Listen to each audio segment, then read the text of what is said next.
Magandang umaga po sa inyong lahat, mga kapatiran.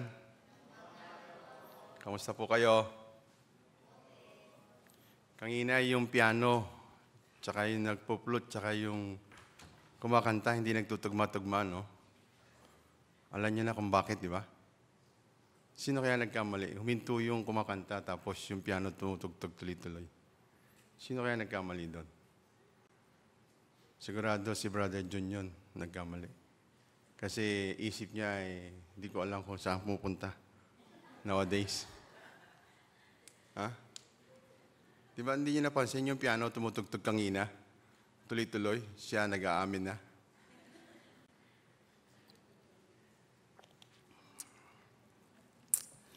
Anyway po, salamat po sa Diyos kasi kami po ay nakarating dito uli. Tapos, hindi nga lang po namin alam kung kailan kami babalik. Dahil maraming gawain po ang naka-schedule, di ba? Tama po ba? Kaya kanina rin, narinig ko, start na ng pagsusulat ng pangakong abulay natin, di ba?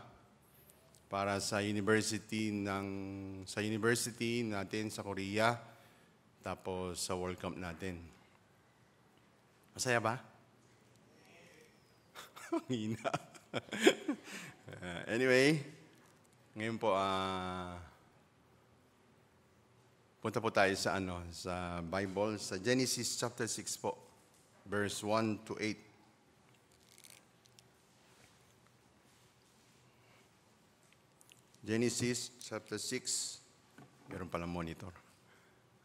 Verse 1. Basahin ko po At nangyari nang magpasimula na dumami ang mga tao sa balat ng lupa at magkaanak ng mga babae, na nakita ng mga anak ng Diyos na magaganda ang mga anak na babae ng mga tao at sila'y nagsikuha ng kani-kaniyang asawa sa lahat ng kanilang pinili. At sinabi ng Panginoon, ang aking espiritu ay hindi makikipagpunyagi sa tao magpakailanman, sapagkat siya'y may laman. Gayunmay magiging 120 taon ang kanyang mga araw. At ang mga higante ay nasa lupa ng mga araw na iyon, at pagkatapos din naman na makasiping ang mga anak ng Diyos sa mga anak na babae ng tao, at magkaanak sila sa kanila, ang mga ito rin ang naging makapangyarihan ng unang panahon ng mga lalaking bantog. Verse 5. At nakita ng Panginoon na mabigat ang kasamaan ng tao sa lupa, at ang buong haka ng mga pag-iisip ng kanyang puso ay pawang masama lamang na parati. At nagsisi ang Panginoon na kanyang nilalang ang tao sa lupa at nalumbay sa kanyang puso. At sinabi ng Panginoon, lilipulin ko ang tao na aking nilalang sa ibabaw ng lupa. Ang tao at gayon din ang hayop at ang mga umuusad at ang mga ibon sa impapawid, sapagkat pinagsisisihan ko na aking nilalang sila. Verse 8. Datapot si Noe ay nakasumpong ng biyaya sa mga mata ng Panginoon.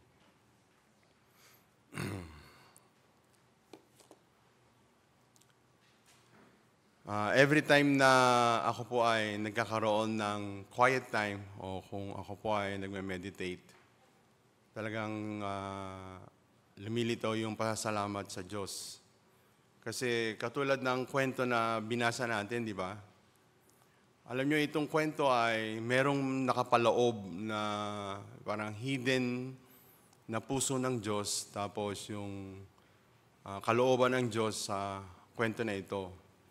Pero itong kwento, kung babasahin ng mga tao, ayon sa sarili nilang standard.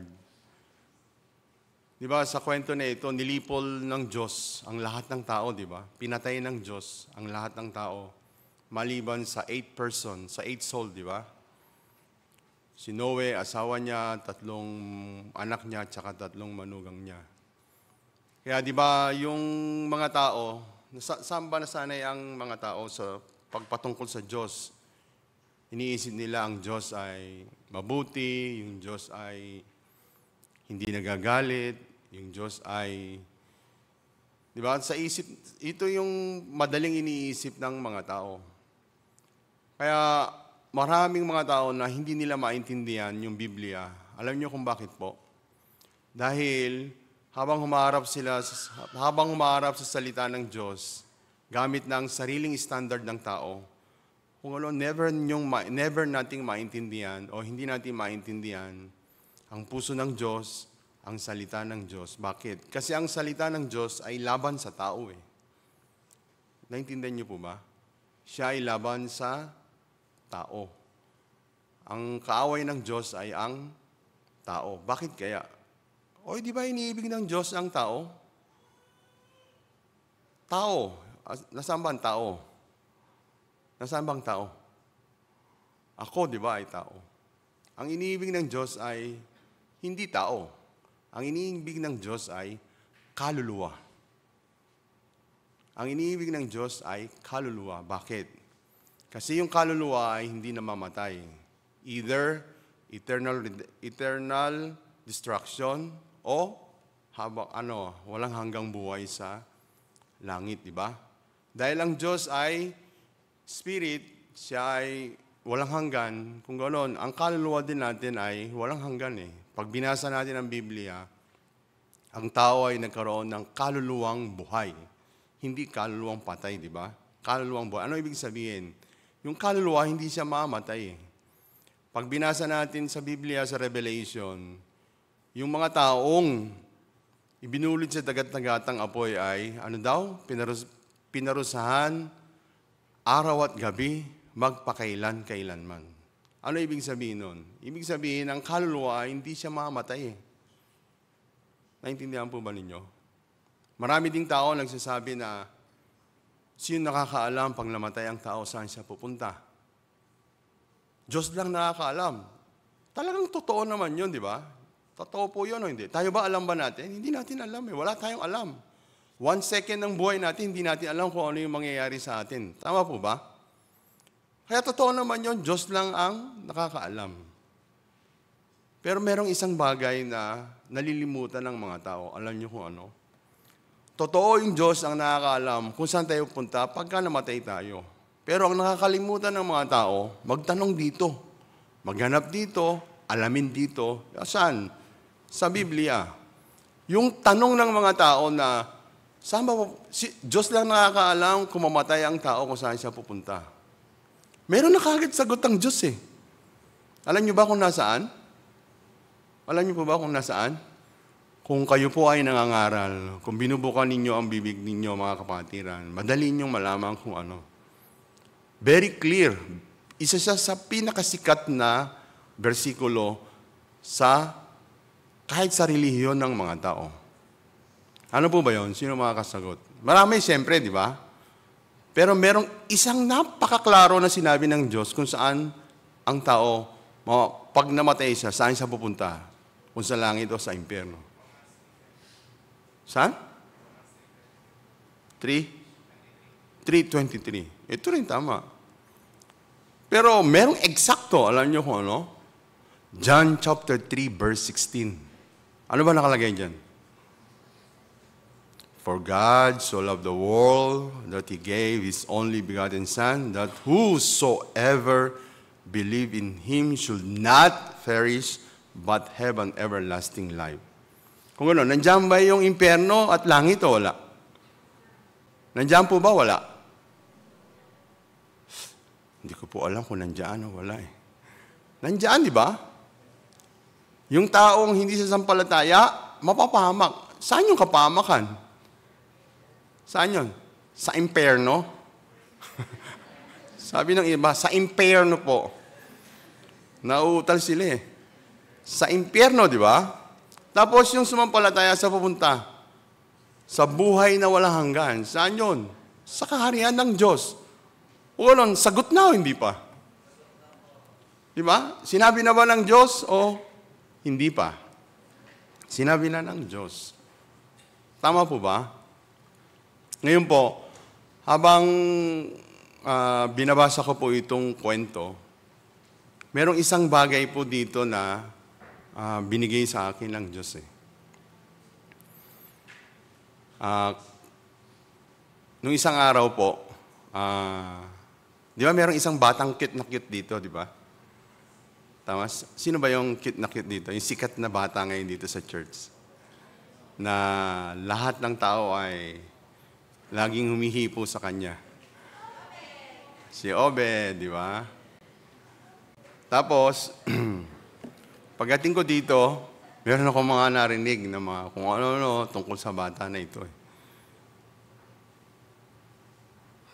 Siya ba, mataas ang isip o hindi? Sabi nila, cute lang. Yung tatay, mataas ba isip ng anak mo? Hindi. Ha? Alam niyo ba yung mga bata, kayang-kaya niyang tawagin ng nanay niya? Alam niyo kung sa paanong paraan? Kaya yung pacifier ay, di ba, talagang ito ay maraming nagalit dahil sa pacifier. Kasi yung bata, may sense siya kung paano niya tatawagin ang nanay niya. Sa pamamagitan ng iyak. Kaya kahapon, nadinig ko yung mga kataasan ng isip ni Obed. Kaya itong bata ay tinawag ko Kasi may nagpa-practice kahapon. Tapos sabi ko, Obed, punta ka doon sa gilid. Tapos itong bata, ayaw niya ng pinapakialamanan siya pala. Untouchable na siya. Alam mo ba yun, tatay? Kaya dapat yung tatay papaluin. Untouchable siya Nung hinawakan ko siya, naglululupasay. Alam niyo naglulupasay? Kaya ayaw niyang pawa kasi kung ano yung gusto niya, yun ang masusunod. Talagang delikado, di ba? Delikado hindi. Delikado yun. Pero baka isipin ng mga viewers natin sa Facebook, o ano ba kayong simbahan? Sumbong kita sa human rights.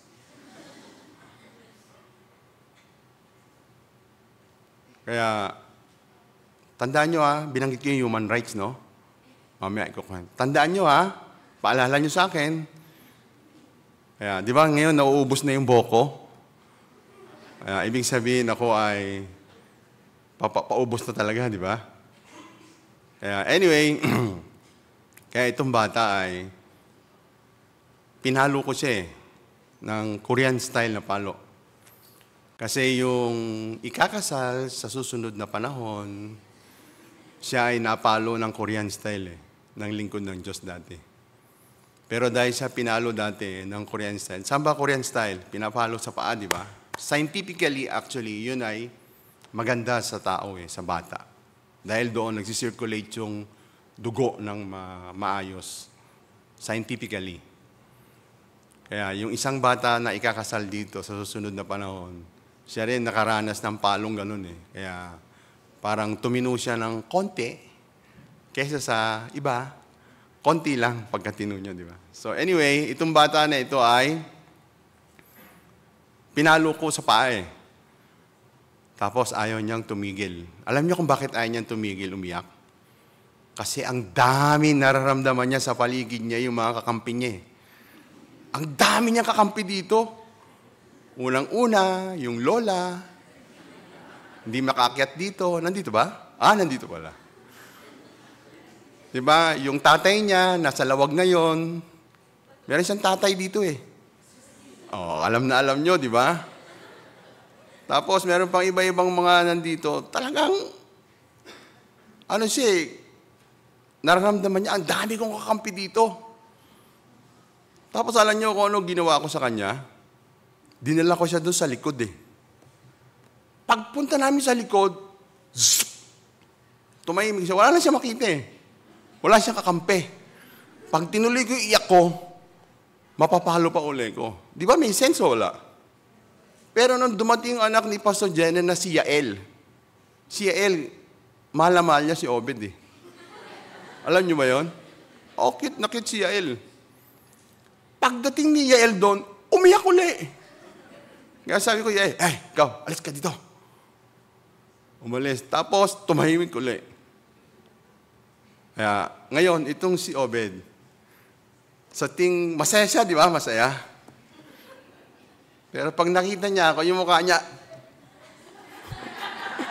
biglang nababago yung reaction ng mukha niya. Kaya, kahapon habang iniisip ko ito,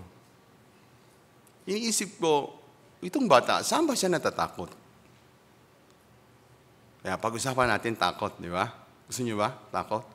Meron dito natatakot sa multo. Meron natatakot sa dilim. Ito daw, yung orasan na yan. Di ba sa first floor meron? Pagka daw pinatay lahat ng ilaw sa baba, yun daw buong first floor ay kulay red. Sabi. Tapos may nagkwento sa akin, doon daw sa office, may naggigitara. Kaya sabi ko, yun ba? Nagja-jamming nga kami noon madalas eh. Di ba, merong ganyan, di ba? Kaya natatakot.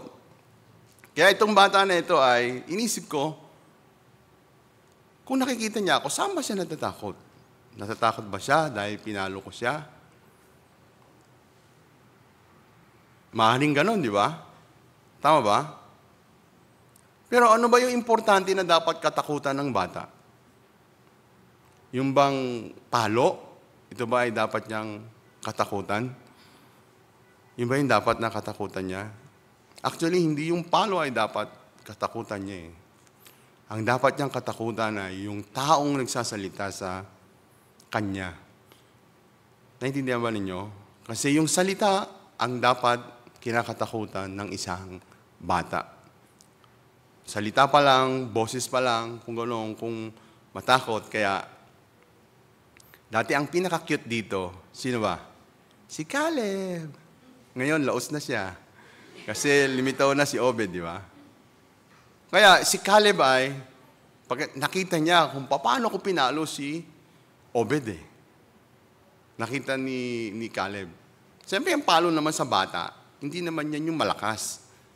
Di ba? Merong palo na, paluin ko kayo ng ginawa kong palo kay Obed, hindi nyo mararamdaman eh. Kaya yung tatay kanina, pinakita ko kay Obed, pinapalo ko tatay niya eh. Malakas yung palo ko sa tatay niya, pero hindi siya nasasaktan kasi ang kapal ng taba sa tiyan. Di ba? Siyempre, sabihin yung palo sa bata, meron siyang tamang force, di ba? Yung mahina lang siya actually. Tapos si Caleb ay nakikita niya na pinapalo ko si ano.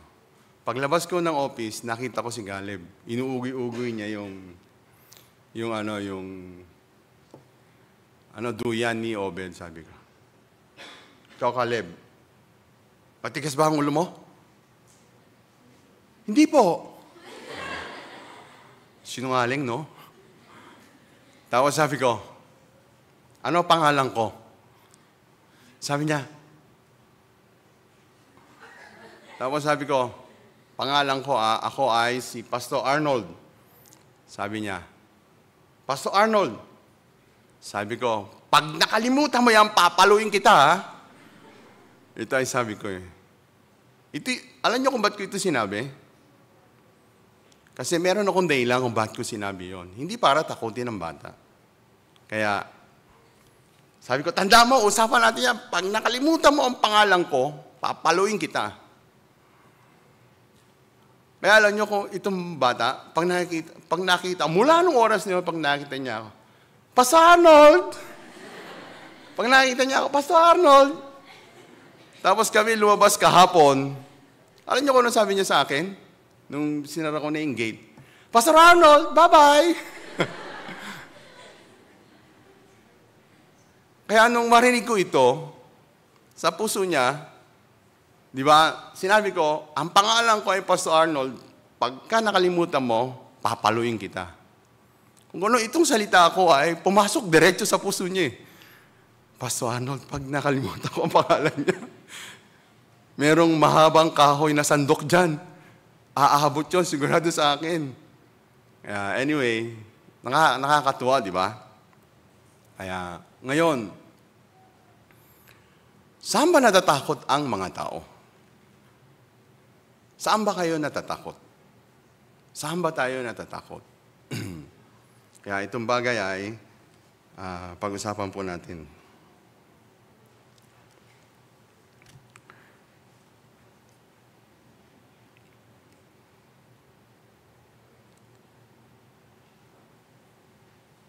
Naisip nyo na kung saan kayo natatakot? Tapos saan ba galing yung takot natin? Saan ba galing ang takot ng mga tao? Alam nyo, ito ay importante na malaman natin. Saan ba tayo natatakot? Ano ba yung kinatatakot natin? Saan nanggaling itong takot natin? Ngayon, si Adam, di ba? Si Adam. Pinagbawalan siya ng Diyos na kumain ng punong kahoy ng pagkakilala ng mabuti at masama. Dahil sabi ng Diyos, sa oras na iyan ay kainin mo, ay walang pagsalang, mamamatay ka. Tama ba? Pero si Adam ay kumain o hindi? Kumain siya. Right after niya kumain, di ba? Gumawa siya ng dahon ng igos, di ba? Bilang pantakip o panapi. Pero nung marinig nilang yung yabag ng Diyos, nung marinig nila, ano ba ginawa nila? Ano ginawa ni Adam? Ano ginawa nila? Oh, di ba? Nagtago. Bakit sila nagtago? Bakit sila nagtago? Nahihiya daw. Bakit sila nagtago? Yeah, sige, punta natin yung verse na yon sa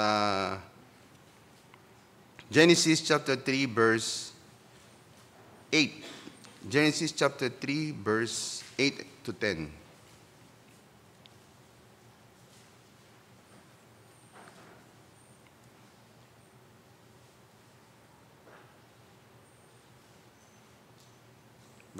Basahin ko po. At narinig nila ang tinig ng Panginoong Diyos na lumalakad sa halamanan sa kulimlim ng araw. At nagtago ang lalaki at ang kanyang asawa sa harapan ng Panginoong Diyos sa pagitan ng mga punong kahoy sa halamanan. Verse 9. At tinawag ng Panginoong Diyos ang lalaki at sa kanya'y sinabi, "Saan ka naroon?" Verse 10. At sinabi niya, "Narinig ko ang iyong tinig sa halamanan at ako'y natakot sapagkat ako'y hubad at ako'y nagtago."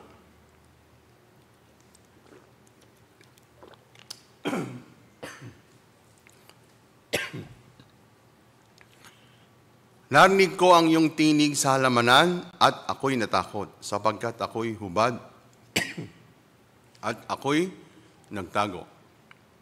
Actually, alam ng Diyos na kumain si Adam o hindi? Alam, di ba? Alam niya, di ba? Tama ba? Kung gano'n, problema ba sa Diyos yung ginawa niya? Problema ba sa Diyos yon? God, hindi niya kayang solusyonan yon? Kaya, di ba? Pero, ang problema ay, saan natakot si Adam? Diba, kung nagtatago ang isang tao, kung meron siyang tinatago, meron siyang kinatatakutan. Diba? Tama ba? Kung gano'n, bakit siya nagtatago? Anong dahilan? Kasi ayaw niyang masaway, ayaw niyang mapagalitan, diba? Ayaw niyang maparusahan.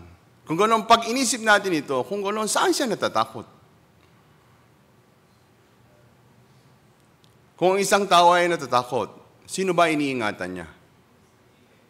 Sino? Sino ba mga kapatiran? Kung tayo ay natatakot, sino ba iniingatan natin? Iniingatan natin ay ang sarili natin. Kung gano'n, itong pag-iingat natin sa sarili natin, pag sinuri natin, saan ba talaga tayo natatakot? Saan ba nanggaling itong takot? Sino ba nagbigay sa atin ng takot? Bakit ba tayo natatakot?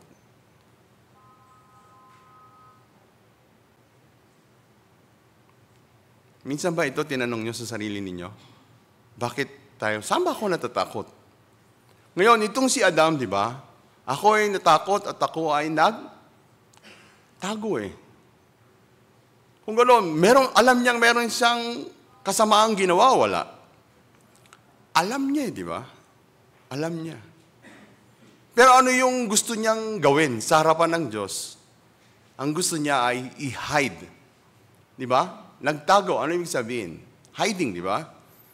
Gusto niyang itago.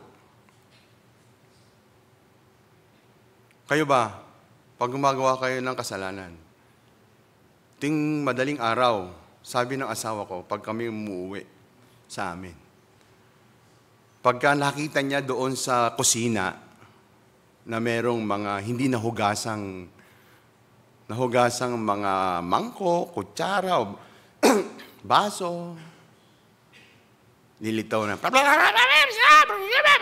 gaganyan na yan.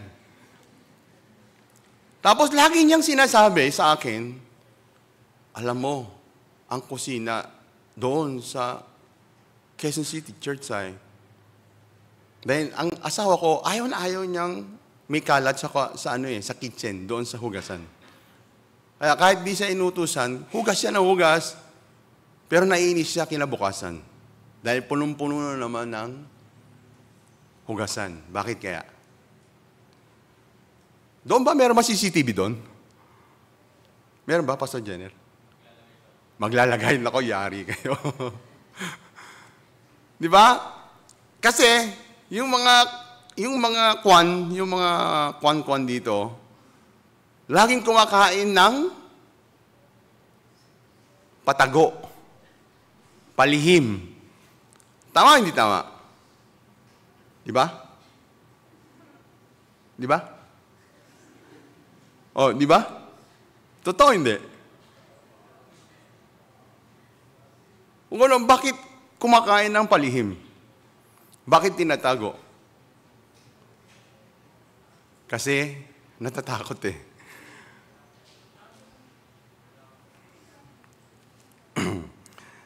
Kaya, itong si Adam ay, nung kinain niya yung punong kain ng pagkakakilala at mabuti masama, that is the time, doon nagsimula na matakot siya sa sarili niya. Sa sarili niya siya natatakot. Yung takot niya sa Diyos ay nahiwalay na.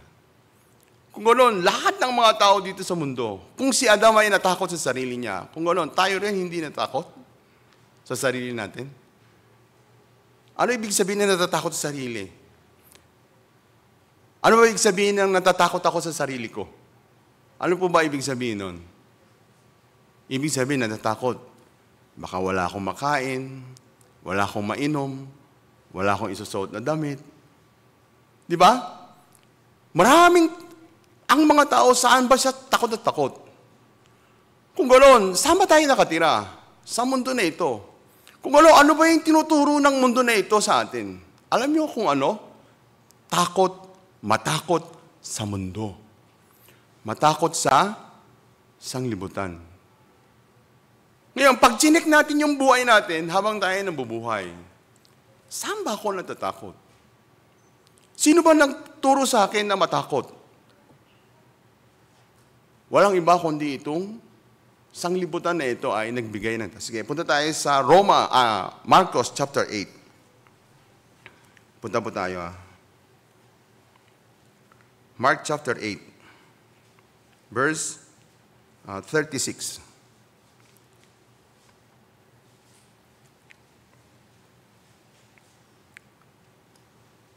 Sige, basahin po natin sabay-sabay. Ready? Go!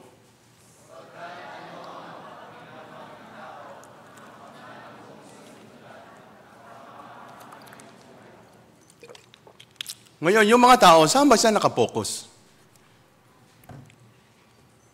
Saan nakapokus ang mga tao? Sumagot naman kayo mga kapatiran. Saan natatakot ang mga tao? Di ba nandiyan na yung sagot? Sa sanglibutan, di ba? Ang sabi diyan, sapagkat ano ang mapapakinabang ng tao na makamtan ang buong sanlibutan at mapapahamak ang kanyang buhay. Pakilabas nga yung English.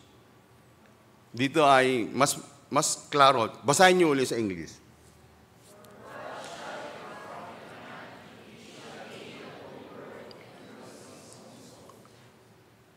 Ito maliwanag, di ba? Ano daw yung malulus sa kanya? Soul. Kung ganoon, ano yung kinatatakutan? Ang kinakatakutan ng tao ay ang sanglibutan. Bakit? Dahil lahat ng tao, hinahabol niya ang sanglibutan.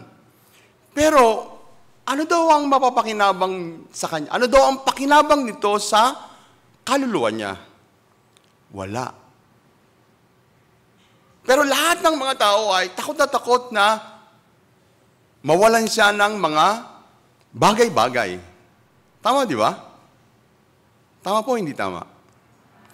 Alam nyo, ako po, lumaki ako sa pamilya na hindi mayaman. Kaya, ibig sabihin, kami ay lack of pera, di ba? Tama ba? Kaya, iba't ibang paraan ng buhay para magkapera, tapos ang focus ko ay paano kumain, basta lahat po tungkol sa mga bagay-bagay ng mundo. Tapos, yung pagkakakilala ko sa Diyos, yung Diyos ay mapagbiyaya, yung Diyos ay mapagbigay. Tapos ngayon, naligtas ako 1999. Alam niyo kung ano naisip ko noon dati? Yes, ngayon, anak na ako ng Diyos. Kung ganon, sigurado, hindi na ako magugutom. Sigurado, marami na akong pera. Bakit kaya ganon ako nag-isip? Alam niyo kung bakit? Kasi nung maligtas na ako, ang status pa rin ng puso ko ay, ano ba? Ang standard pa rin ng puso ko ay, ano ba? Standard pa rin ng mundo. Ano ba ang standard ng mundo? Ano kakainin ko? Ano inumin ko? Ano ang daramting ko? Meron pa bang iba? Wala. Di ba yan lang ang tinuturo sa atin ng mundo? Meron pa bang ibang tinuturo sa atin ng mundo? Pag sinuri natin lahat ng nangyayari sa mundo, bumabaksak sa tatlon na to. Ano ang aking kakanin? Ano ang aking inumin? Ano ang aking daramtin eh. Kaya nung maligtas ako, sa isip ko, ngayon, meron na akong pagkain, meron na akong inumin, meron na akong daramtin. Pero may pera ba ako? May pera ba ako? May pera ba kayo?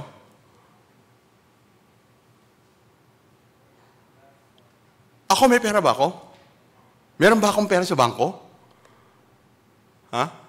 Meron akong ATM card. Pero wala naman. Pero masaya kaya ako, hindi? Sinungaling kayo, ha?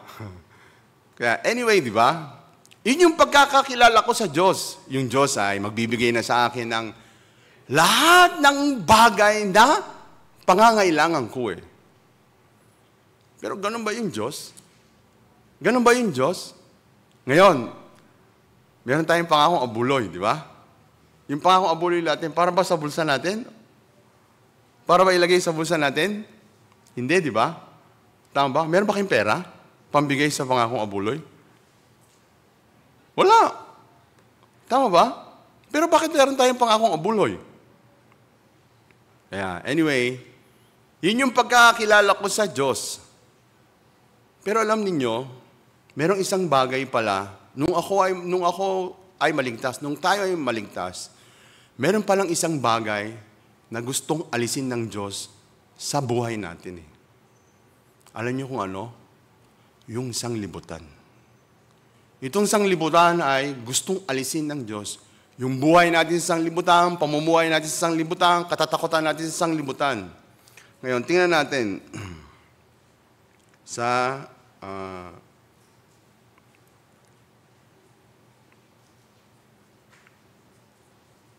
1 John chapter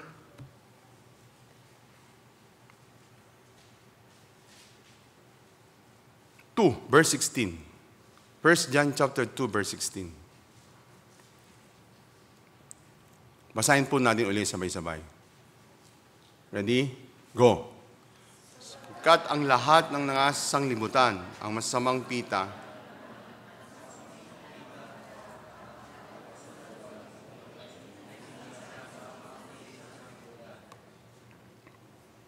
di ba meron tatlong bagay dyan sinabi?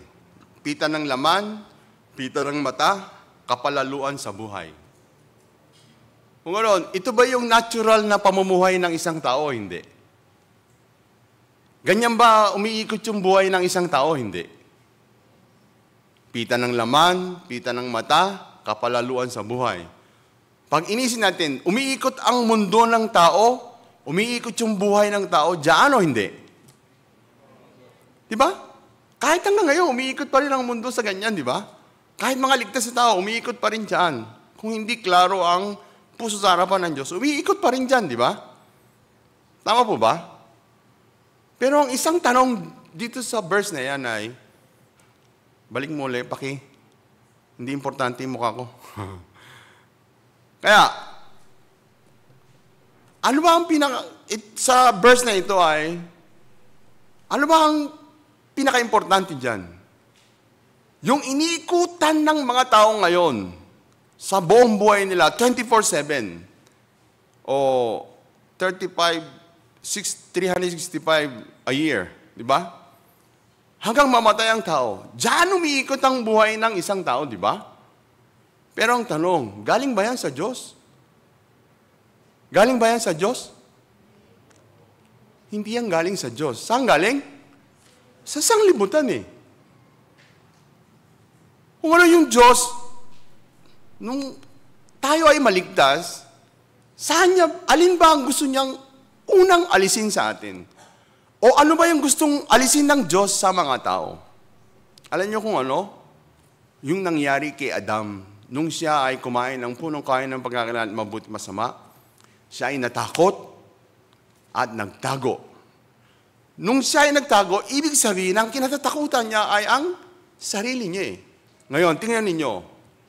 Tayo, laging natatakot, di ba? Dito sa mundo, ano ba ang mga katatakutan na nandito? Natatakot sa mga multo. Alam nyo dati, kukwento ko sa inyo dati nagkaroon ako ng mga pantal-pantal na malalaki. Tapos yung ilong ko, lumalaki yon. Yung labi ko, lumalaking ganun eh. Kaya, meron ako isang tita. Buti na lang siya ngayon patay na eh. Siya ang tawag sa kanya ay mananawas eh, mananawas. Alam niyo yung mananawas, di ba? Usong-uso yan, di ba? Pangimbata, may lagnat. Dali mo, ipatawas mo yan. Di ba? Alam niyo kung bakit malakas ang loob ko sabihin to? Kasi wala naman sa Biblia yan eh. Kaya hindi totoo, di ba? Kaya itong tita ko ay mananawas. Tapos nakita niya ako na magang-maga ako eh. Sabi niya sa akin, ano dali ka? Meron ka bang pinuntahang isang lugar na may tubig? Siyempre, meron sa CR. Kung saan-saan, di ba? Pang umiinom ng tubig. Hindi, meron bang isang lugar na pinuntahan na parang may tubig? Naalala ko noon sa may Santa Maria, Bulacan. Meron doon sa may tabing bakod. Ano yun, Elder Yul? Sa may tabing bakod. Meron diyang isang resort eh. Ano yun? Long Meadows. Long Meadows. Nagpunta ako dyan, tapos merong banking dyan eh. Tapos pumunta ako doon. Kasi nagtanong yung mananawas eh. Meron. Tapos alam niyo kung ano sabi niya sa akin? Ikaw ay nabati ng kapre. Pero, at that time, siyempre ngayon, ano na yan? Nabura na yan sa isip ko. Kaya yung mga anak ko, lumaki sila sa church. Sinasabi ko sa kanila, ito, lahat hindi totoo. Kaya, pero yung isang anak ko daw dito, pag natutog sa third floor, pag gusto niya ginigising niya daw isang sister. Pero hindi naman sa multo natatakot. Natatakot daw siya sa isang sister na nakaganon yung buhok eh. Tapos nakatayo doon, gano'n. Hindi ko sasabihin ko sino yun. Gumraduate na ata. Kaya anyway, itong mga Lincoln, talaga sobrang cute. Iba-iba sila, di ba? Iba-ibang uri. Merong ganito, merong ganyan.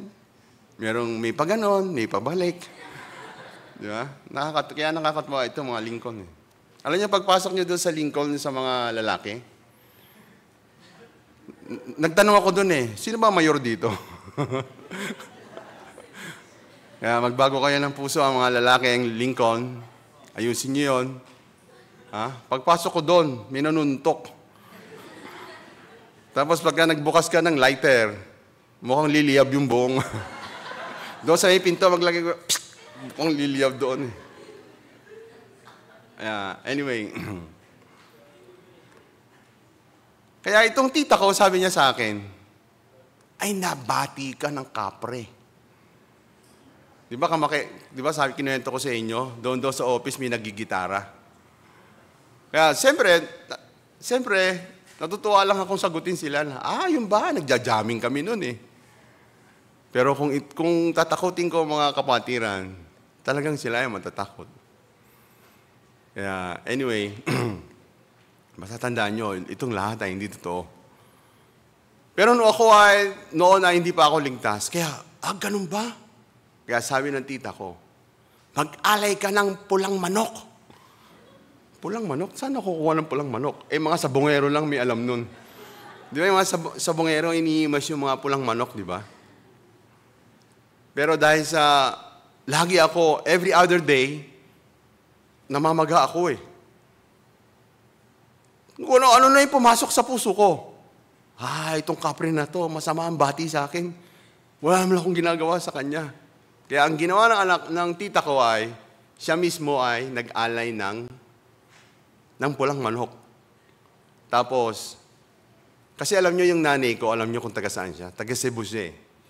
Hindi sa Cebu City. Sa isang napakaliit na isla sa Cebu. Kung meron taga Cebu dito, Hilutungan, Bantayan, Cebu. Nakarating ako doon, isang maliit na isla. Tapos ang nakatira doon ay mga mambabarang. Mas matindi daw yun sa mangkukulam eh. Yung mga mambabarang. Anyway, kaya yung nanay ko dati, sa likod ng bahay namin, nagsisigasy. Bata pa ako, sabi ko, Nay, anong ginagawa dyan? Dilim-dilim dyan. Huwag ka magulo. May kausap ako. Kaya, ako naman, ganun nanay ko pala, merong kinakausap na hindi ko nakikita. Bata pa ako, di ba? Pag bata tayo, ang dami natin tanong, di ba? Makukulit tayo. Kaya nung time na yung tita ko, nag-alay. Alam niyo kung ano nangyari? Biglang, itong pantal ay nawala eh. Pero in the end, alam niyo kung ano ang natuklasan ko? Allergy lang pala ako. May iniinom ako nung maliliit na ganyan. Ano tawag? Sige, bahala kayo. Yung ganyang maliit na nung umiinom ako, nawawala yung allergy, di ba? Ngayon isipin natin mga kapatiran. Di ba? Alam nyo, yung takot na naranasan natin, lahat ito ay tinuro ng sanglibutan sa atin. Lahat.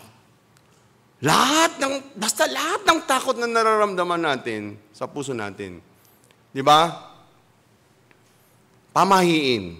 Yung pamahiin ba ay may ibinibigay na kasiyahan sa tao? Wala. Wala. Bakit? Ang pamahiin, nag-aalala, nagbibigatan. Alam nyo, sa waray-waray, sa waray-waray, namatay yung biyanang kong lalaki. Tapos, yung biyanang kong babae, hindi pwedeng makilibing. Bawal daw. Kasi susunod daw pagka nakilibing. Di ba? Emotionally, dapat sumama yung asawa, di ba? Tapos, doon yung final touch ng iyak niya. Di ba? Doon na yung talagang ilalabas lahat ng iyak. Yung iba pa, iniimat, sama na ako sa'yo. Meron bang ganyan, di ba? Tama ba? Pero doon, bawal daw eh.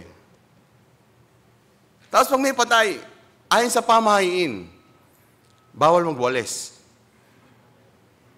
Kung hindi ka magwales, kung yung patay may iniintay pang kamag-anak, mga 10 days pa bago dumating, hindi ka magwawales, kung ano makukuha mo doon? Sakit, di ba? Tama ba? Kaya yung pamahiin ay, ano ba binibigay sa atin? Kabigatan, pag-aalala, tapos takot. Tama, hindi tama? Saan galing lahat yan? Dito sa mundo. Saan galing yan? Sabi ng mga matatanda. Doon sa church natin, si Tacloban. Sabi nila, doon sa gilid ng church natin, may lumalabas na white lady. Ngayon, wala kami doon, di ba? May security guard ako. Walang papasok doon. Kasi may security guard ako eh. Anyway, dahil tinanong yan sa asawa ko, sabi ko sa asawa ko, ikaw, Pag tinanong ka uli ng matanda, ito itanong mo sa kanya, ano yun? Tanong mo sa kanya kung nakita niya yung white lady. May white lady ba? Doon sa Balete Drive. Wala. May Capri ba? Wala rin. Meron bang nuno sa punso? Wala rin. Kaming mga lalaki, pag iihi kami, di ba, mga lalaki, kahit walang CR, pwedeng umihi, di ba? Sasabihin ng mga matatanda, oy, pag umihi ka, magtabi-tabi ka. Kaya pag iihi ka, tabi-tabi po. Para kang luko-luko na, tabi-tabi po. Totoo hindi? Kung ano, habang umihi ako, pipigilin ko na ihi ko, puputulin ko kagad kasi baka maihihan ko yung nuno sa punso, di ba? Tapos yung nuno daw sa punso, yung nakaganyang, dito ang dami dyan sa likod, di ba? Meron daw nuno sa punso doon eh. Pero pag binuksan mo doon, alam mo kung ano nun doon? Anay. Tama hindi tama? Lahat ng mga bagay na ito ay ibinibigay sa atin yung katatakutan sa puso natin eh. Habang tayo natatakot, pahina ng pahina ang puso natin o hindi? Pahina ng pahina eh.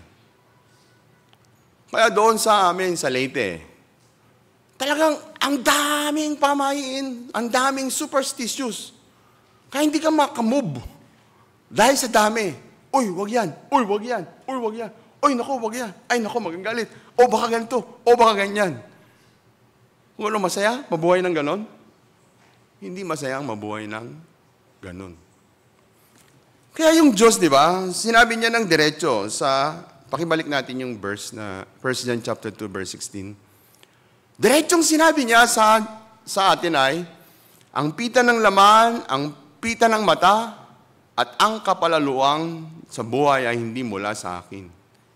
Hindi mula sa Ama, kundi sa sanglibutan. Kaya alam nyo, nung ako ay naligtas, iniisip ko, yayaman ako noon eh. Ba't ko naiisip yun? Dahil ang pagkakaintindi ko sa Diyos, yung Diyos ay ganun eh. Oh, nagbigay ka ng 10%, siksik, liglig, umapaw, babalik yun. Ang totoo, salitain ng Diyos, totoo yun. Pero yung ba yung gustong mangyari ng Diyos sa mga tao? Umasa sa pera? Umasa sa salapi? Pero sabi sa ng Diyos, ano daw ang ugat ng lahat ng kasamaan? Ano daw ang ugat ng lahat ng kasamaan? Salapi, di ba? Madalas, tinatanong ko sa mga, dahil ngayon po ay meron kaming mind education online. Ngayon po ay linggo, di ba? Meron, second day namin. Lagi kong tinatanong sa mga teacher, bakit ba nag-aaway ang mag-asawa? Ting! Bakit ba nag-aaway ang mag-asawa? Alang naman tanongin ko itong mga Lincoln. Bakit ba nag-aaway ang mag-asawa? Bakit po ba nag-aaway? Sige, pipiliin ko kung sino yung gusto kong tawagin. AJ, bakit nag-aaway ang mag-asawa?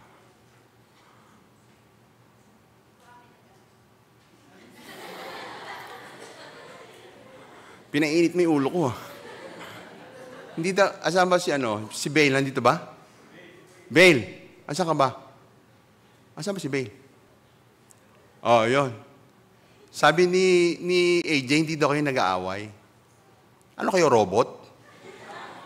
Nag-aaway, di ba? Natatandaan ba kung kailan kayo huling nag-aaway? Oh, nakalimutan. Natatandaan ba kung kailan kayo first na nag-aaway? Hindi rin. Kasi lagi-lagi, di ba? Hindi daw sila nag-aaway. Mamaya, papaluin kita, ha? Bakit ba nag-aaway ang mag-asawa? Ano daw? Dahil sa? Dahil sa pera. Talagang siya kulang sa pera. Ano pa? Ano pa? Dahil saan? Dahil sa selos. Huwag kayo mag-asawa ng pogi. O kaya lang maganda. Sabi ni Andrew E. Di ba? Umarap ka ng pangit. Buhay mo ay hindi, Kaya, dahil sa selos. Ano pa? Oh, ano ba naman yung pinagsasabi ni Pastor? Pero itong sinasabi ko ay merong sense eh. Ano pa po? Oh, Sister Mercy, kasi nasa langit na si brother. Bisyo, sabongero kasi.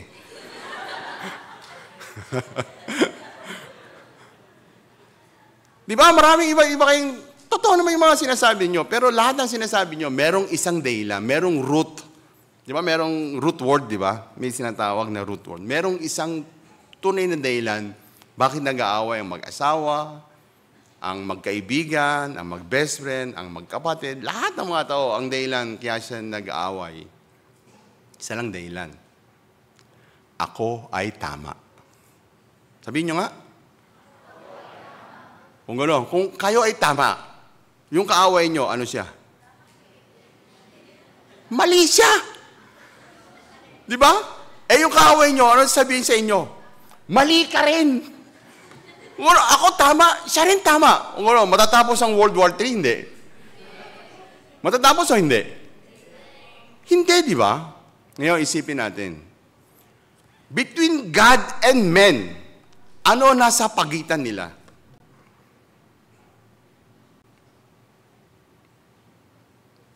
Nung binalik ko sa Biblia, biglang, kanina, ano nasa pagitan ng between men and God? Ano? Kasalanan, di ba? Nakangino ang kasalanan? Nasa tao. Nung si Adam ay kumain ng punong kain ng pagkakilala ng mabuti masama, alam niyo kung ano sabi niya sa Diyos? Alam niyo kung ano sinabi niya sa Diyos? Ano ba sinabi ni Adam sa Diyos? Di ba? Sino ba nagbigay ng punong kain ng pagkakilala ng mabuti masama kay Adam? Yung babae. Sige, punta tayo doon. Genesis chapter 3 uli. Pakitingnan natin. 3, verse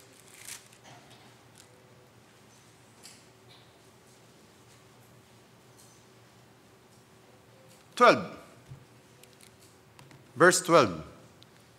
At sinabi ng lalaki, ang babaeng ibinigay mong aking kasamayan ay siyang nagbigay sa akin ng bunga ng punong kahoy at aking kinain. Nung itong kasalanan ay pumasok kay, anong kasalanan? Pagsuway, di ba? Pagsuway. Nung pumasok itong pagsuway sa puso ni Adam, kung ganon siya, manunuway na, hindi pa. Manunuway na. Tapos ano yung sinabi niya? Kasi ikaw, Diyos, yung binigay mong babae sa akin, siya nagpakain sa akin. Ano, sino may kasalanan? Diyos. Sa puso niya, sino ngayon ang may kasalanan? Diyos. Sino ngayon ang tama? Siya. Naintindihan niyo po ba? Kung ano, ako ay tama, siya ay mali. Ito ang dahilan bakit hindi pwedeng magkasundo. Naintindihan po ba ninyo?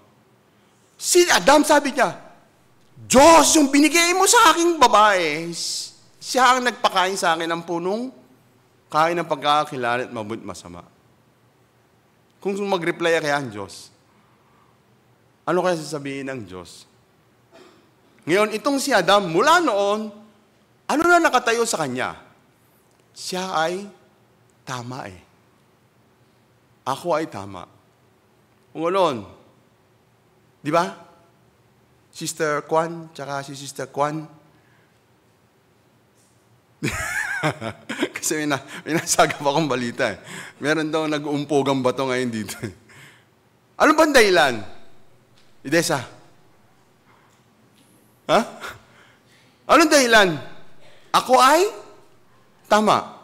Pero kung ako ay mali, alam niyo kami mag-asawa, di ba? Kami mag-asawa, 35 years na mag-asawa.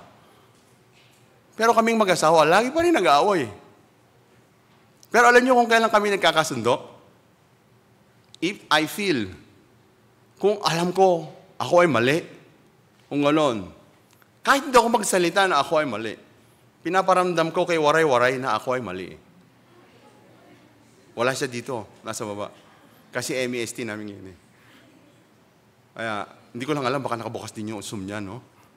Kaya, pag pinaparamdam ko kay waray-waray na ako ay mali, yung sungay ng asawa ko, biglang bababang ganun eh. Bakit kaya?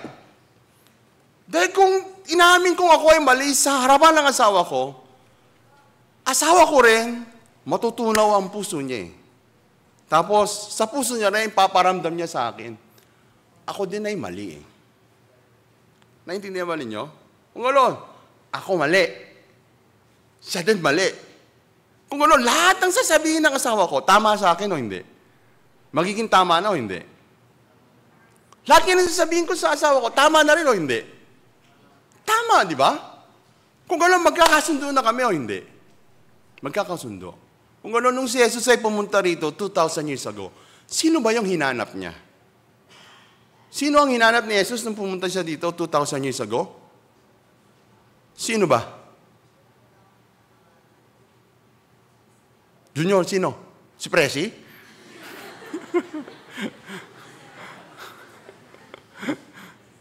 Si First Lady, Presi? Ha? Ikaw, may kasalanan ka daw eh. Alam ko lahat nangyari ha. May reported na sa akin eh. Yeah, anyway, di ba? Nung pumunta rito si Jesus, sino ba gusto niyang ma-meet? Sige, punta tayo sa Mateo chapter 9. Chapter 9. Verse 13. 9:13 po. Basahin po natin sa mesbay.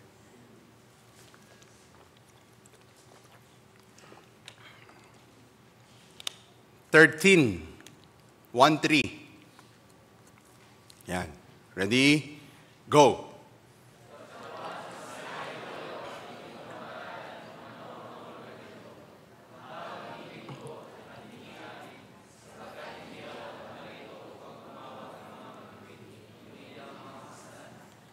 Sino daw gusto niyang i-meet?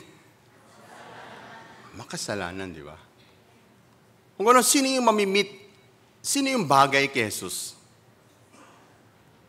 Makasalanan, di ba? Tama ba? Doon sa 2 tao na pumasok sa templo ng Diyos, sino yung umuwi na siya ay masayang-masaya? Sino ba yung 2 taong pumasok sa templo ng Diyos? Pariseo, tsaka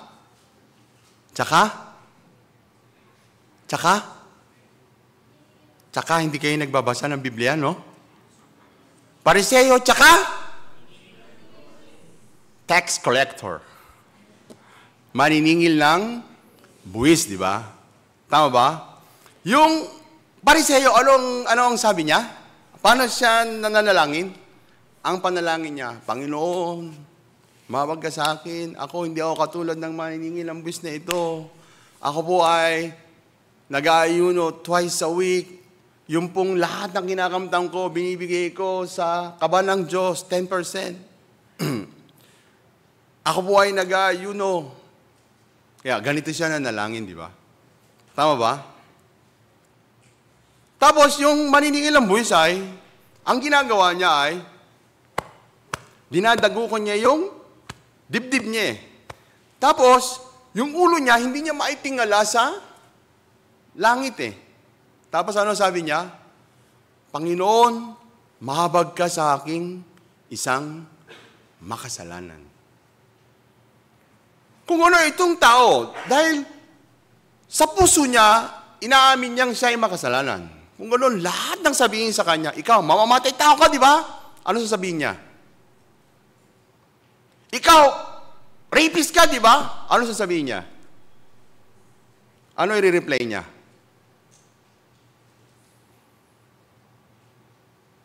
Hindi niyo ba naintindihan yung sinabi ko?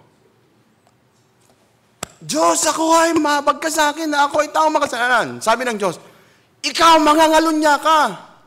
Ikaw ay magnanakaw. Ikaw ay mamamatay tao. Ano ang sasabihin ng maniningil ng buwis? Opo! Totoo po!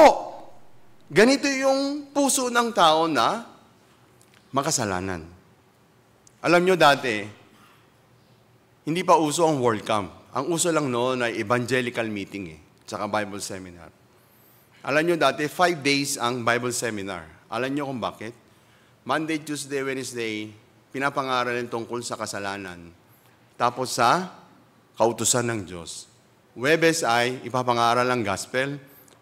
Biyernes ay ipapangaral kung ano ang iglesia. Kung ganon, dahil ang mga tao, meron silang dayang ginawa ng sanglibutan kung bakit ang tao hindi nila nalaman ang tunay na kasalanan. Di ba? Ano ba ang kasalanan?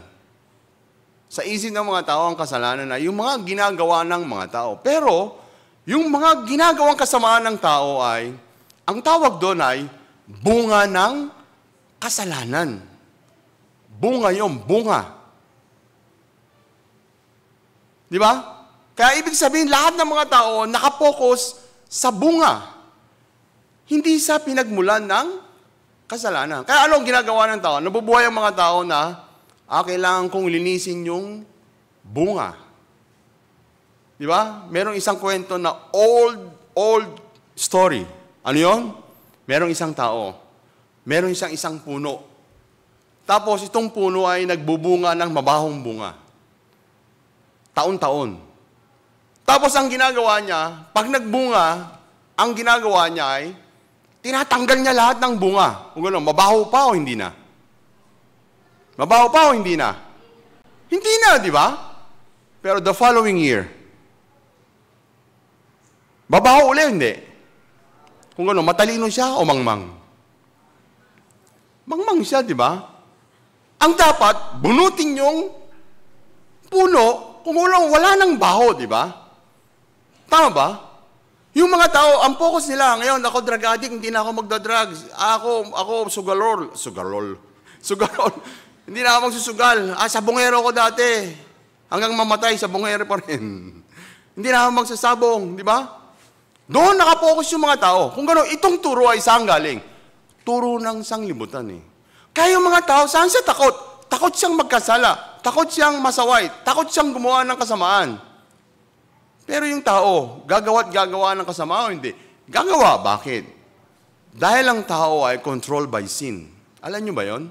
Sabi sa Biblia, sino daw ba ang gumagawa sa atin ng mga kasamaan? Tayo ba gumagawa nun? Hindi.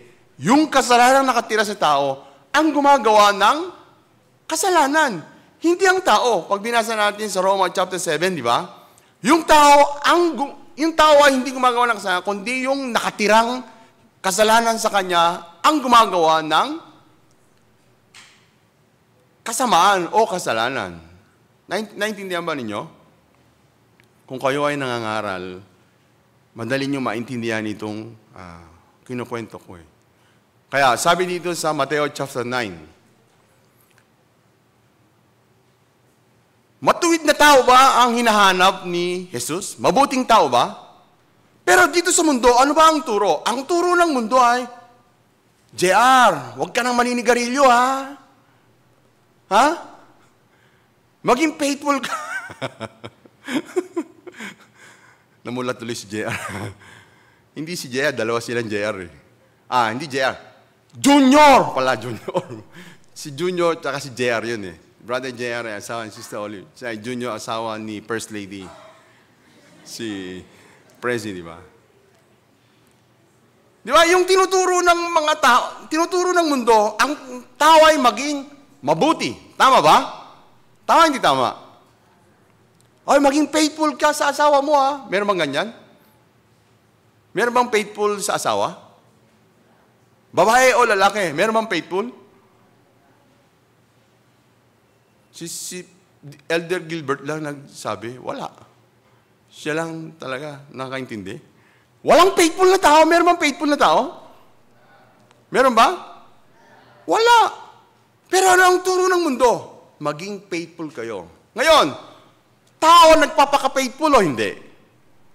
Ang tao nagpapakabuti o hindi? Kung ganon, ayon dito sa Mateo chapter 9 verse 13, mamimit ba nila si Jesus? Mamimit ba nila si Jesus? Hindi. Dahil ang gustong imit ni Jesus ay makasalanan. Kaya inilagay ng Diyos sa Biblia, klarong-klaro kung paano tayo naging makasalanan. kung bakit tayo naging makasalanan. Kung ano ang kasalanan. Naintindihan po ba ninyo? Naintindihan ninyo? Kaya, yung taong dinadagukan ng kanyang sarili, itong maniningil ng buwis. Kung ganoon sa puso niya, ano sabi niya? Mahabag ka sa akin eh. Yung taong humihingi ng habag, kung ganoon, saan siya ngayon takot na takot? Saan siya takot na takot? Sa sarili niya, hindi. Kanino ba siya humihingi ng habag? Sa Diyos. Yung puso niya ngayon ay lumipat ang pagkatakot saan? Sa Diyos. Naintindihan ba ninyo? Bakit? Dahil alam niya na siya ay paparusahan ng Diyos eh. Yung babaeng nahuli sa pangangalo niya, nung umalis na lahat ng mga tao, bakit hindi siya tumakas? Oras na para tumakas, di ba? Pero natuklasan niya sa kautusan ng Diyos na siya ay hinatulan ng kamatayan eh. Tapos nalaman niya na si Jesus ay magbibigay ng, hindi siya hahatulan. Ibibigay ni Jesus ang buhay niya para sa kanya. Ngayon, balik tayo doon sa, kasi ngayon ay mag-alas 12 na. Balik tayo doon sa kwento ni Noah. Si Noah, ano bang dahilan bakit siya nakasakay sa daong? Ano po bang dahilan? Anong dahilan bakit siya sumakay sa daong? Tapos, diba, sobrang haba ng panahon, ginawa niya itong 120 years, ginawa niya itong daong, di ba? Tama ba? Kung ano yung mga tao, oy, Noah, napakatanga mo naman. Ay, sorry. Mangmang mo naman. Sinong tao gagawa ng daong sa ibabaw ng bundok? Eh, ikaw pala may kring-kring sa utak, ha? Tama ba? Ilang beses siyang tinutuya ng mga tao. Ilang beses. Pero bakit ginawa ni Noah? Bakit siya nakapasok sa daong? Ano kayang dahilan? Anong dahilan? Alam niyo kung bakit? Sige, punta tayo sa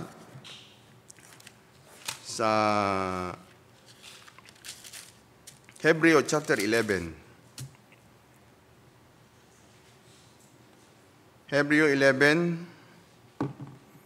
verse 7. 11:7. Basahin po natin ulit sabay-sabay para huwag kayo antukin. Ready? Go!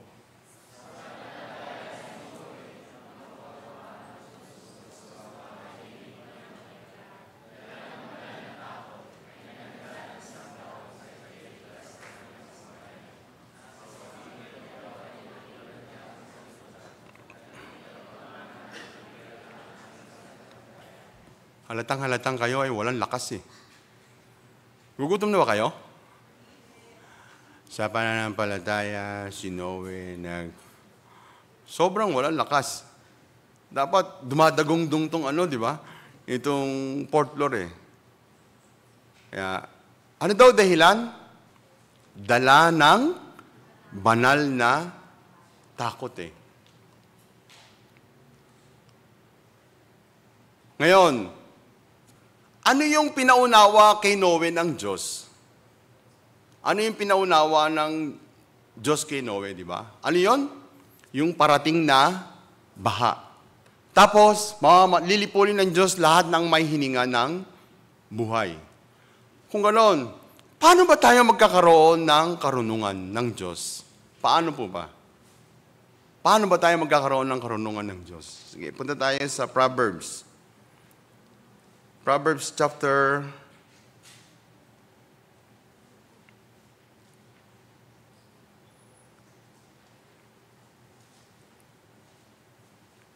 9 verse 10. Proverbs chapter 9 verse 10.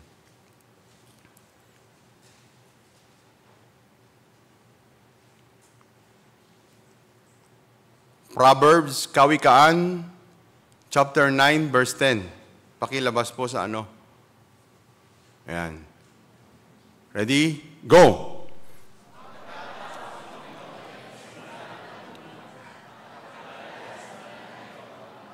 Ano daw? Para daw magkaroon ng wisdom. Wisdom.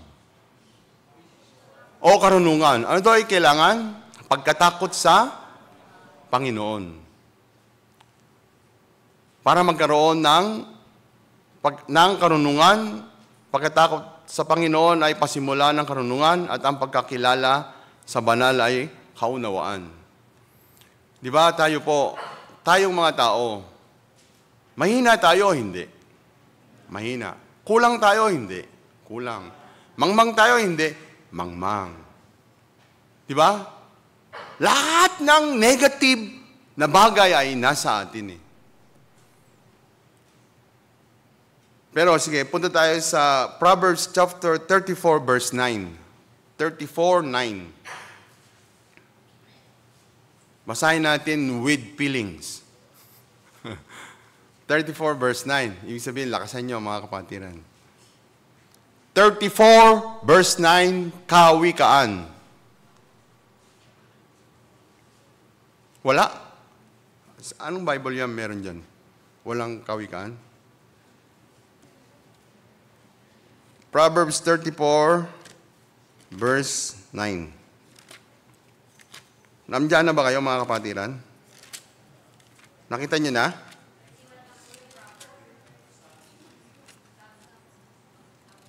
Sorry. Psalm pala, Psalm. Kaya pala sabi doon, wala.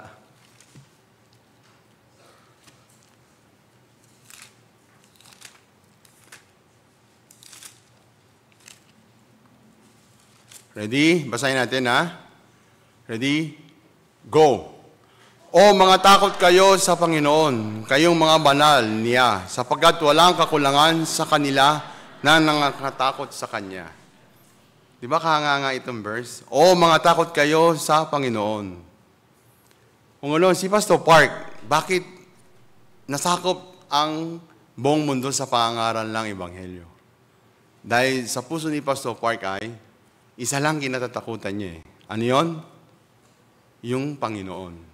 Kung ganoon, dahil, sabi dito, kayong mga banal niya, huwag kayong matakot sa Panginoon, kayong mga banal niya, sapagkat walang kakulangan sa kanila na nangangatakot sa Kanya. Ngayon, isipin ninyo, may kakulangan ba sa atin o wala? Wala. Kung nangangatakot tayo sa Panginoon, wala. Ngayon, tingnan nyo, lahat ng tao dito sa mundo na walang takot sa Panginoon, sino yun? Yun yung mga taong makasalanan. Yun yung mga taong di sumampalataya kay Jesus. Kung ganon, sila, sobrang hirap ng buhay nila o hindi? Sobra. Sila nag-aalala sa kung ano kakainin, kung ano inumin, kung ano daramtin. Sila yung nag-aalala. Pero sabi dito sa verse na ito, mga takot kayo sa Panginoon, kayong mga banal. Sino ba yung banal? Sino ba yung banal? Ako lang, yes. Ako lang nagtaas ng kamay. Sino mga banal? Ako po. Bakit? Merong nanununtok sa kilikili nyo? Bakit ayaw pawalan? Ako, di ba? Sapagkat walang kakulangan sa kanila na nangatatakot sa kanya, di ba? Tama ba? Kung ano, may kulang ba? Wala. Kung ano, pag naghanda tayo ng World Cup, kasi ngayon ay medyo pag-uusapan na itong World Cup. Hindi medyo, talagang pag-uusapan na. Kung ano, may kulang ba tayo? Wala. Wala. Di ba, nung nakaraang World Cup natin, isa ako sa talagang nabihiyaan eh. Bakit? Talagang hindi ako kulang. Siyempre, ako talaga taong kulang eh. Marami akong kakulangan. Pero alam niyo kung anong ginawa ng Diyos? Lahat ng kakulangan ko, ibinigay sa akin ng Diyos eh. Binigay sa akin ng Diyos itong brother, binigay sa akin itong sister. Di ba? Binigay sa akin itong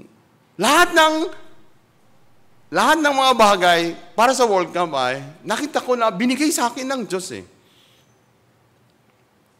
Kaya, hinanap ko sa phone ko yung isang dahil ngayon ay susubukan uling pumunta sa San Jose del Monte. Alam niyo ba mga kapatiran, ngayon ay medyo critical tayo, di ba? Hanggang ngayon, wala pa tayong venue ng World Cup, di ba? Kaya kami ay naatasan na humanap ng venue. Tapos subukan uli sa San Jose del Monte. Alam nyo, merong isang tao doon na hindi ko kayang kalimutan eh. Actually, marami sila na ginawang pangtulong ng Diyos habang naghahanda ng World Camp. May pangalan doon na ang code name niya ay RVR. Alam nyo, itong si RVR, by phone, tinatawagan ko siya. Kasi di ba maraming gumagamit ng complex ng San Jose del Monte, di ba? Ang daming gumagamit niya, maraming naka-schedule actually. Tapos, Tanglawan Festival, pagka September, ngayon ay September uli ang ating World Camp. Kaya busy sila, ang dami nilang sineset up na kung ano-ano.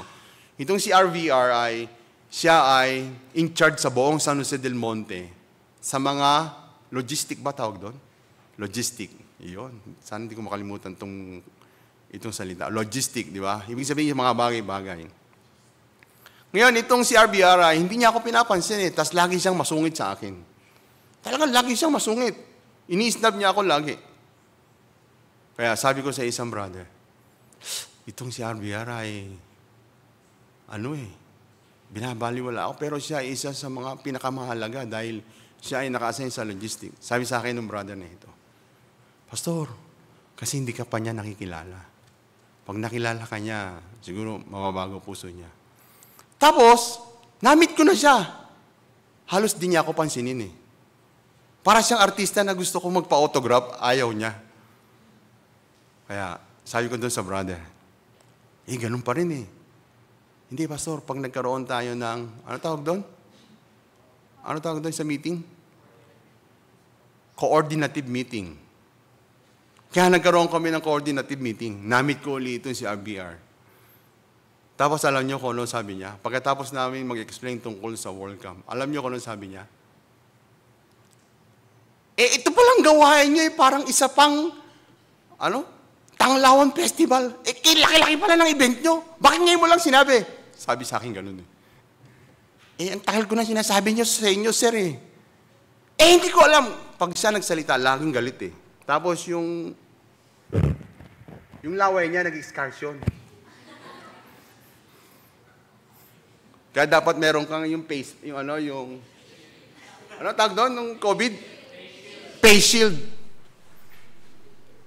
But anyway, alam nyo, siya, talaga mabaksik siya, masungit. Pero nung nag-World Camp na, nung palapit na ng palapit ang World Camp, nakita ko na, siya rin merong puso na magtrabaho para sa World Camp. In the end, alam nyo na, dati di ba, Sir, kailangan po namin ganito, Sir. Ganyan. Pero alam nyo, in the end, Arnold, ano ba kailangan mo? Sabihin mo na. Uunahin kita. Bakit kaya? Dahil sa verse na ito, di ba? Pakilita uli, itong Psalm chapter 34, verse 9. Di ba ano nakalagay dyan? O mga takot kayo sa Panginoon, kayong mga banal niya, sapagkat walang kakulangan sa kanila na nangatatakot sa Kanya. May kulang o wala? Wala. Kaya nung isang araw, pagdating ko dito, meron akong isang brother na hindi naman sinasadya, nagkaroon kami ng fellowship. Sinare ko sa kanya yung puso ko eh. Sabi ko sa kanya, alam mo, merong bagay na pwedeng mangyari sa puso natin kung merong task o merong trabaho binigay sa atin ng iglesia. Meron dalawang bagay. Una, pag tinanggap natin ito ng ayon sa utos, kung gano'n ganito lalabas sa bibig natin. Bigat naman. Ganito. Ganyan. Puro reklamo lang lalabas eh. Tapos puro nabibigatan, bakit kasi ganyan? Bakit ganon? Meron ganyan sa inyo, di ba? Pag tinanggap natin itong task na binigay sa atin bilang utos. Pero ano sabi ng Biblia? Ano man ang inyong ginagawa, gawin ninyo ng buong puso, di ba? Sabi sa 1 Corinthians, tama ba? Narinig ko ito dati sa Lincoln eh. Sinabi sa kanya nila na pastor, di ba? Pag sinabing gawin sa puso, ibig sabihin, itong task binigay sa akin, tanggapin ayon sa pananampalataya. Pag pinag-usapan yung pananampalataya, ay ibig sabihin nun, kung ako ay sasampalataya sa salita ng Diyos, ibig sabihin ay, ako ay natatakot sa Diyos. Di ba? Sabi ni Apostol Pablo, the just shall live by faith. Kung ano, ako bilang isang just. Ganun, paano ako mabubuhay? Sa pamamagitan ng pananampalataya sa salita ng Diyos. Kaya sabi ko sa brother, kung tanggapin natin ang isang task o trabaho sa atin na binigay ng iglesia, ayon sa puso, ayon sa pananampalataya, mag-i-enjoy tayo na mabuti. Tapos makikita natin yung klarong tulong ng Diyos sa atin. Klarong tulong ng Diyos, maliit man o malaki. Alam nyo dati, sabi sa akin ni Pastor, Oy Pastor Arnold, darating yung mga Korean team. Kaya bibisita yon sa venue natin. Lahat bibisitahin. Kung ganon, kailangan makita nila, sa labas pa lang, malayo pa lang sa venue, naganda na tayo na alam nila naghahanda tayo ng World Cup. Kung ganon, dahil sa akin sinabi yon, kung ganon, iba ba gagawa? Kung ganon, opo. Tapos, nung sinabi sa akin ito ng lingkod ng Diyos, alam nyo, natatandaan ko noon eh. Di ba? Elder Yul, natatandaan mo, gumawa tayo ng banner na malaki pa sa truck. Nakita niyo yung banner na napakalaki? Di ba, Elder Yul? Ginawa natin yun. Tapos, ikinabit doon. Tapos, tinangay ng bagyo. Di ba? Pastor Jenner? Kinabit yun. Tapos, lumakas yung hangin. Alam nyo ba? Nabuhal din yun eh. Naputol. Binalikan uli. Pinalitan ng malalaking kahoy. Mas malalaking kahoy para matibay. Tapos, tapos yung mga banner, di ba, kinabukasan darating na yung mga Korean. Tapos kailangan ikabit ngayon. Di ba sa government, hindi ba, sa pag inutusan mo ngayon, red tape muna, red tape. Ano ibig sabihin? Pending muna yan, di ba? Pending muna. Sige, mamaya na yan. Hanggang sa matabunan, di ba? Pero alam niyo, nung bumalik ako kinabukasan, siyempre mauna ako bago dumating yung mga Korean, mauna ako doon, mga Korean team. Nakakita ko doon sa lahat ng lamppost, wala pang permit yun hindi pa lumalabas. Naikabit na ng maayos yung malalaking banner natin ng World Cup.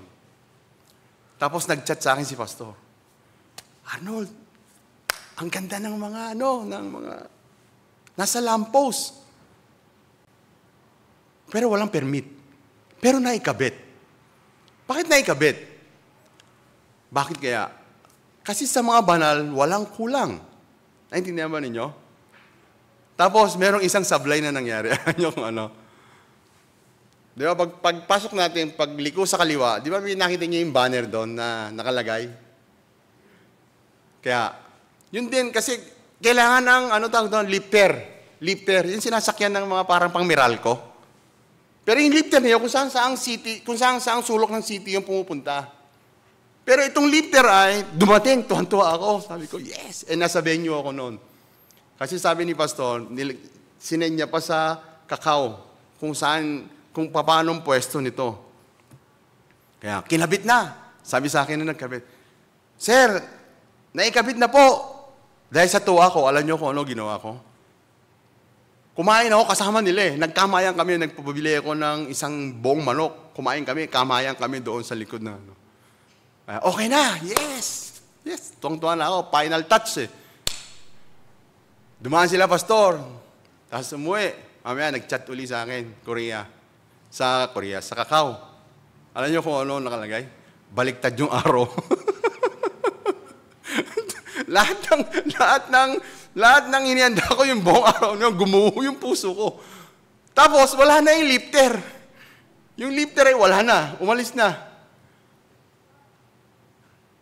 Kaya kung gano'n, Mang Diyos, tulungan niyo po ako. Tapos tumawag ako kay RBR. RBR, may isang problema. Ano yun? Yung banner, baliktad. Bakit? Yung araw nandoon sa kabila. Wala naman daan doon, puro bahay lang. Wala na yung lifter, ganyan, bla, bla, bla, bla. Lagi ako pinakapagalitan nun Pero alam ko naman yung pagalit niya. Pag sinabi ko sa kanya yung problema, parang tayo, di ba? Problema natin, sabihin natin kay Pastor. Yung problema natin napupunta sa kanya, di ba? Tama ba? Totoo, hindi? Totoo. Parang ganun din Sabi ko sa kanya, yung problema ko, kahit pinapagalitan niya ako, pero alam nyo, yung gabi din nun, kahit umuulan, binaligtad nila yung Banner eh. Tapos pinicturean ko. Sinend ko kay Pastor. Pastor, ayos na po. Good, sabi ni Pastor. Di ba kahit ganun mga tao, hindi natin sila binabayaran. Pero may kulang ba sa atin? Wala. Bakit? Sabi diyan, kung natatakot sa Panginoon, tayong mga banal, wala tayong kulang. Amen? Ayaw nyo talaga. Amen, tapusin mo na, Pastor. Sobra ka na ng 7 minutes. Tama, hindi tama? Kung gano'n, ngayon, may pangakong abuloy, di ba? Pangina, bumulong sa akin si Elder. Pastor, 5M lang ba kailangan natin? 4 million sa university. 1 million lang ba sa World Cup? Alam niyo ba, last year, kung magkano ginastos? Ang nagastos? More than 3 million eh. Yung isang sister tumawag sa akin, Pastor, meron po kaming event. Magkano po ba ang arkila? Magkano po ba mga gastos? Meron kaming event. Maliit lang, di man gano'ng kalaki. Yung para lang sa Novotel, yung gano'ng kalaki. Magkano po ba yun? Pwede ko po bang makausap yung kinausap nyo? Pwede naman. Alam mo ba kung magkano yon? Alam mo ba kung magkano ginastos natin doon sa Sounds and Lights? Sounds and Lights. Alam mo ba kung magkano ginastos natin? 889,000 lang. Ha? Sabi nga ng sister. Doon po sa maliit. Mura lang yun, 300,000. Mula noon, din na uli siya tumawag sa akin. Alam niyo ba, sa lights and sounds na inaarkila natin, tapos, hindi tayo maarkila o gumagamit ng sound system na low level. Yung pinaka-high level, ang kinukuha natin. Dahil merong Gracias Choir na ilan. Dahil si Pastor Park, alam niyo ba ang tenga niya patungkol sa music, sa mga audio, sobrang tinis. Alam niyo yung tinis, di ba? Tinis. Sobrang sensitive siya. Kaya, anyway, ito rin binibigay sa atin ng Diyos. Ibibigay sa atin ng Diyos o hindi? Kaya mamaya, pirma tayo ha, kung doon sa pangakong abuloy. Kaya anyway, kung dala-dala ang banal na takot gaya ni Noe, kung ganon, nagawa niya yung arko eh. Kung ganon, sa atin, matatapos pa ba ang World Cup hanggang sa dumating si Jesus? Hindi. Pero bakit nagawa ni Noe? Imagine, 8 person lang sila, ginawa nila ay 150 meters na barko, na arko, 25 meters ang luwang, 15 meters ang taas. 8 person lang sila. Walang lagari, walang pako. Pero within 120 years ginawa nila. 8 person lang sila. Anong dahilan? Bakit nagawa? Dahil sa banal na takot. Kaya ano ang gustong ilagay ng Diyos sa puso natin? Takot sa Diyos. Hindi takot sa mundo na ito. Tayo pinalaki ng mundo na ito na natatakot sa mundo. Kaya lahat ng dinadala ng mundo sa atin ay katatakutan eh. Di ba? Pero sabi sa 1 John, yung sakdal na takot ay pinalalayas niya ang takot, di ba? Sakdal na takot, ibig sabihin, takot sa Diyos ay papalayasin niya lahat ng takot. Kung may oras kayo, basahin niyo ang 1 John, makikita niyo yun. Pero ngayon dahil wala nang oras at baka sa puso niyo kayo ay mag-murmur, kaya tatapusin ko na, no? Tama ba? Kung may translator, hanggang 12:30, maintindihan. Wala naman akong translator eh. Kaya, anyway, parang nung nagawa itong arko, dahil sa banal na takot. Kung ganoon, lahat ng gagawin natin ay dala ng banal na takot. Pagpirma din natin kung magkano yung ating ilalagay ng pangakong abuloy sa pamamagitan ng banal na takot, kung ganoon, pwede nating ilagay. Amen? Tapos sa World Cup din, if they call you, come to the church, mag-World Cup tayo. Kung ano, mag-World Cup tayo, hindi. Di ba, nung last time, ang dahanto, ang nakakatuwa eh. Lahat ng uri ng kapatiran nandun. Bata, matanda, bingi. May bingi ba dito? May sakit. Lahat, di ba? Ibig sabihin, lahat ng uri ng kapatiran na nandun. Tapos, tumatrabahong iisa eh. Kaya yun ay pinaka-masayang senaryo. Sa harapan ng Diyos, sa harapan ng lingkod ng Diyos, ako rin bilang manggagawa rin, sa harapan ko, sobrang gandang senaryo. Dahil itong World Camp ay atin, tama po ba? Atin po, di ba? Kaya pag tinawag tayo, kailangan nating lumusob. Let's go!